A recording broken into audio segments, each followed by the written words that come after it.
এইখিনি পইচা ৰাইজৰ বিভিন্ন উন্নয়নৰ নামত আবণ্টিত ধন তেওঁলোকে আত্মসাৎ কৰি এইখিনি পইচা তেওঁলোকে ৰাইজক দেখুৱাব বিচাৰিছে। এইখিনি সম্পূৰ্ণ পইচা ৰাইজৰ পইচা, উন্নয়নৰ পইচা।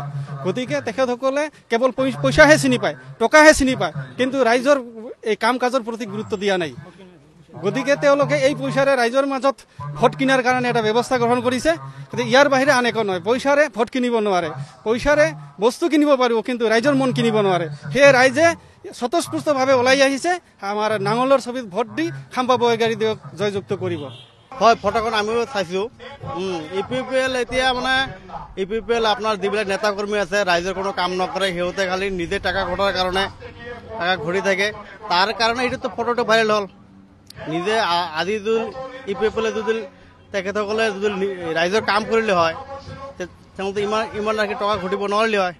তাৰ যিটো দুৰ্নীতি দলৰ যিটো কৰিলে, এনেকুৱা আৰু বহুত হয়তো আছে। আমি আর কি ভাবোঁ ইউপিপিএল দলত যিহেতু আর কি আপনার ফটো ভাইরেল হওয়া নাই, কিন্তু পইচা খোৱা মানুহ বহুত আছে। তাত মই ঘৰ হওক তাতো সিহঁতক পইচা লাগে। আপনাৰ এই অৰুণোদয় ৰিসেন্টলি অৰুণোদয় দিলে, তাতো সিহঁতক পইচা লাগে। কত পইচা নহকে কোনো কাম করা নাই সিহঁতে। সেইটো খালি আর কি মাত্র মুখৰে কথা যে আমি দুৰ্নীতি নকৰো, কিন্তু সিহঁতে দুৰ্নীতিৰ মাষ্টাৰ। মই নহয়, গোটেই অসমৰ মানুহ চাইছে, গোটেই দুনিয়াৰ মানুহ চাইছে। দুৰ্নীতি হ'ব এইবিলাক। দুৰ্নীতি নহ'লে এনে মানে অলপ পইচা পাতি লৈ কেনে এনে মানে ঘূৰা এটা মানে ফেচবুকত পোষ্টটো পাইছোঁ মই নহয় মানে যিমান মানে এইটো পোষ্ট যেতিয়া কৰিছে, এইটো মানে দুৰ্নীতি নহ'লে এনেকৈ পইচা লৈ আৰু এনেকৈ পিছফালে এজন মানুহ গৈ আছে, পইচাবিলাক লৈ যাই কত কৈ আছে, কত কৈ আছে মানে এনেকৈ পিছফালৰ পৰা চিঞৰি আছে। দুৰ্নীতি 100% হ'ব। ডেভেলপমেণ্টৰ কথাটো ইয়াত নহয়। আপুনি যিটো প্ৰশ্ন কৰিছে ঠিকে কৰিছে, কিন্তু ডেভেলপমেণ্টটো বেলেগ বস্তু হয়। আপুনি যিটো প্ৰশ্ন কৰিছে আমি এইটোৰ উত্তৰটো দিছোঁ। আৰু আমি দেখা পাই আছো যে BTCত আজি 3 বছৰ 3.5 বছৰৰ পৰা ইউপিপিএল চৰকাৰখন চলাই আছে। কিমান যে ডেভেলপ কৰিছে আমাৰ দোকানদাৰ ভাইজনেও ভালদৰে ক'ব পাৰিব যে ডেভেলপ হৈছে নে নন ডেভেলপ হৈছে, না ভাল কৰিছে না মন্দ কৰিছে না বেয়া কৰিছে, সকলোবিলাকে BTCবাসী গম পাইছে ভালদৰে। গতিকে এইবুলি আমি 100% হাগ্ৰামা মহিলাৰীক জিকাম। আৰু হাগ্ৰামা মহিলাৰ যিজন প্ৰাৰ্থী খাম্পা বৰগোহাঁই এজন খুব ভাল মানুহ।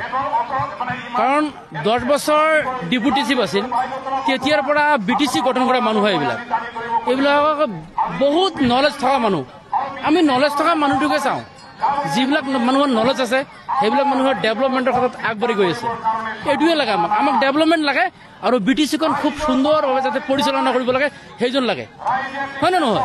সেইজন মানুহ আমাক লাগে। কাৰণ আমি যদি শিক্ষা যিটো আছে আমাৰ শিক্ষাটো BTCত এনেকুৱা হৈছে, শিক্ষাটো বেলেগ মানুহৰ হাতত গৈ আছে। শিক্ষাৰ ক্ষেত্ৰত নাইয়ে BTCত, এনেকুৱা পৰিস্থিতি আহি গৈছে BTCটো। তো যেতিয়া হাগ্ৰামা মহিলাৰ আছিল কিমান ধুনীয়া শিক্ষা পৰিচালনা হৈ গৈছে, এতিয়া নাই। এতিয়া সকলোবিলাক মানে গুৱাহাটীৰ পৰা আমাৰ BTCটো শাসন কৰি আছে। গতিকে এনেকুৱা চৰকাৰৰ ওপৰত আমি আস্থা ৰাখিব নোৱাৰোঁ। এইখিনিয়েই।